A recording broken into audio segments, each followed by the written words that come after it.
Flag terrorism, and these were the cases that made my ex-partner and I quit and decide to go public and blow the whistle on MI5. And the first one was the bombing of the Israeli embassy in London in 1994. Now, in this case, 2 Palestinian students were arrested, and they were tried and convicted and sentenced to 20 years in prison each for conspiring to cause this explosion. And yet MI5 had information that Mossad, the Israeli intelligence agency, had actually bombed its own embassy.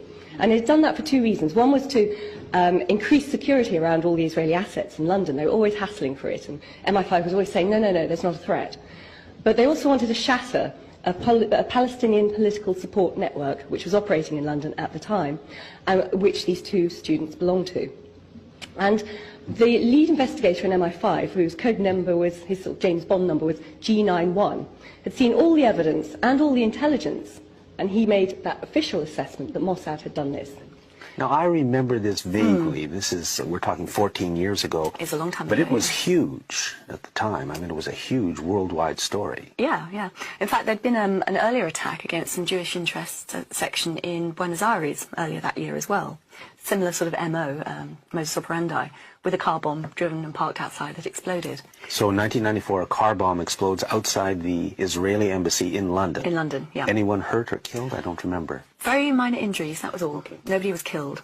And it was a very sophisticated device. It appeared to eat itself, eat all the forensics. Now, this is very, very rare. Even the IRA, which is a very sophisticated terrorist organisation, could not make bombs that effective.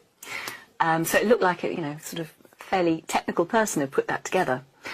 But what emerged from that, the senior MI5 officer who was in charge of the investigation into it and had seen all the evidence but also all the intelligence, which isn't necessarily admissible in court, wrote his formal assessment at the end of the case, and he said he reckoned that Mossad, the Israeli external intelligence agency, had bombed their own embassy, a sort of controlled explosion outside the embassy.